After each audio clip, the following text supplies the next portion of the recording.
আসসালামু আলাইকুম। একটা ইন্টারেস্টিং শিরোনাম। যুক্তরাষ্ট্রের পররাষ্ট্রমন্ত্রী ব্লিংকেন বলছেন, পরিকল্পনা ছাড়া গাজা যুদ্ধে জিততে পারবে না ইসরায়েল। যেই মার্কিন যুক্তরাষ্ট্র বিলিয়ন বিলিয়ন ডলার ব্যয় করছে ইসরায়েলের পেছনে, অস্ত্র সরবরাহ করছে, সেই দেশের পররাষ্ট্রমন্ত্রী বলছেন যে গাজা যুদ্ধে জিততে পারবে না। আসলে জেতার কথাও না, এখানে কিছু মানুষ মারা যাবে, এইটুকুই হবে। কিন্তু এই যুদ্ধে জেতা কোনোদিনও সম্ভব না, এবং গত 70-72 বছরেও ইসরায়েল কখনো আসলে জেতেনি। সেটা হচ্ছে তারা মানুষ মারছে, কিন্তু মানুষ মেরে কোনো সমাধানে পৌঁছানো, এটা ইসরায়েলের পক্ষে সম্ভব না। আরব বিশ্ব এটা কোনোদিনও মেনে নেবে না। তাহলে প্রশ্ন হচ্ছে, যে যুদ্ধে ইসরায়েল জিতবে না, সেই যুদ্ধে কেন মার্কিন যুক্তরাষ্ট্র বিলিয়ন বিলিয়ন ডলার ব্যয় করছে? এটা তো একটা প্রশ্ন। তো সেই প্রশ্নেরও আসলে কোনো উত্তর নেই। মার্কিন যুক্তরাষ্ট্র তারা যে কোনো মূল্যে ইসরায়েলকে রক্ষা করবে, এটা হচ্ছে তাদের একেবারে, সেই ডেমোক্র্যাট হোক আর রিপাবলিকান হোক, যারাই মার্কিন যুক্তরাষ্ট্রের রাজনীতি নিয়ন্ত্রণ করবে বা শাসন ক্ষমতায় থাকবে, তাদের একটা দৃঢ় কমিটমেন্ট। সেখান থেকে না বাইডেন সরে আসছে, না ট্রাম্প সরবেন। গাজা যুদ্ধ পরবর্তী ইসরায়েলের প্রস্তুতি না থাকা নিয়ে আবারও সতর্ক করলো মার্কিন যুক্তরাষ্ট্র।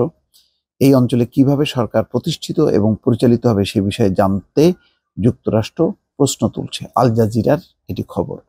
বুধবার মালদোভানের রাজধানী চিসিনাউতে আয়োজিত এক সংবাদ সম্মেলনে মার্কিন পররাষ্ট্রমন্ত্রী অ্যান্টনি ব্লিংকেন বলেন, হামাসের পরাজয় নিশ্চিত করতে এবং সেখানে নিরাপত্তা পুনরুদ্ধার ও সরকার প্রতিষ্ঠায় ইসরায়েলের একটি পরিকল্পনা থাকা আবশ্যকীয়। সাংবাদিকদের তিনি বলেন, এই ধরনের একটা পরিকল্পনা ছাড়া সামনের দিকে এগোনো সম্ভব না। এছাড়া গাজায় হামাসের সামরিক সক্ষমতা গুঁড়িয়ে দিতে ইসরায়েল সত্যি সফল হয়েছে। একই সঙ্গে তিনি আবার বলছেন, গাজার ভবিষ্যৎ নির্ধারণে ইসরায়েলকে এককভাবে দায়ী করা উচিত নয়। যুদ্ধ পরবর্তী গাজা নিয়ে ইসরায়েলের পরিকল্পনা না থাকার বিষয়ে ব্লিংকেন বলেন, এর অর্থ হলো হামাস আবার গাজার নিয়ন্ত্রণ নেবে, যা অপ্রত্যাশিত। এই অবস্থায় মার্কিন যুক্তরাষ্ট্র গাজা নিয়ে ইসরায়েলকে পরিকল্পনা করার বিষয়ে চাপ দিচ্ছে।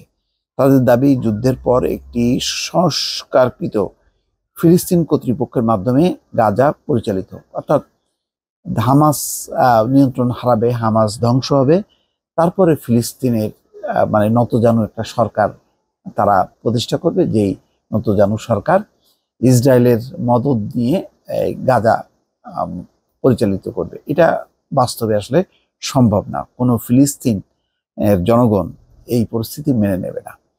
তবে ইসরায়েলের প্রধানমন্ত্রী বেনিয়ামিন নেতানিয়াহু যুক্তরাষ্ট্রের এই প্রস্তাব প্রত্যাখ্যান করেছেন। তিনি বলেন, গাজার নিয়ন্ত্রণ ফিলিস্তিন কর্তৃপক্ষের কাছে নয়, বরং গাজা এবং পশ্চিম তীর ইসরায়েলের নিয়ন্ত্রণেই রাখতে হবে। এই জন্য তারা হামাসকে সম্পূর্ণরূপে নির্মূলের চেষ্টা করছে। দেখেন তাদের এটা কি, যে মার্কিন যুক্তরাষ্ট্র চায় মোটামুটি একটা মানে নতজানু ও দুর্বল ফিলিস্তিন কর্তৃপক্ষ তারা নিয়ন্ত্রণ করবে, কিন্তু ইসরায়েল বলছে যে না, ইসরায়েলই নিয়ন্ত্রণ করবে। সম্পূর্ণ বিপরীত। অর্থাৎ তারা পুরো গাজা, তারপরে যে রাফা, সেই জায়গাগুলোতে যেখানে যে পশ্চিম তীর, সবকিছু তাদের নিয়ন্ত্রণে এনে তাদের প্রতিনিধিদেরকে দিয়ে এই অঞ্চলগুলো শাসন করবে। এই হচ্ছে তাদের শুধু প্রসারী পরিকল্পনা, যে পরিকল্পনার কারণে তারা নির্মূল করছে, অর্থাৎ মানে মানুষ মারতে মারতে মারতে একেবারে পঙ্গু করে তারপরে তারা এই পরিস্থিতিটা নিয়ন্ত্রণ করতে চায়, যেটা আসলে আন্তর্জাতিক সম্প্রদায় সমর্থন করবে না। যতই মার্কিন যুক্তরাষ্ট্র সমর্থন দিক না কেন, ইউরোপে ফিলিস্তিনের পক্ষে পাল্লা ভারী হচ্ছে। ইতিমধ্যে 3টি দেশ আনুষ্ঠানিক স্বীকৃতি দিয়েছে এবং আরো অনেকগুলো দেশ সেই লক্ষ্যে প্রস্তুতি নিচ্ছে। ফলে বিষয়টা এত সহজ হবে, যতই বেনিয়ামিন নেতানিয়াহু যাই চিন্তা করুক না কেন, মার্কিন যুক্তরাষ্ট্র যে পরিকল্পনাই করুক না কেন, বাস্তবে সেটি সমাধান হয়নি। যদি সমাধান হতো, তাহলে গত 70-72 বছর ধরে ফিলিস্তিনিরা এই লড়াই চালিয়ে যেত না। দর্শক ভালো থাকবেন। আল্লাহ হাফেজ।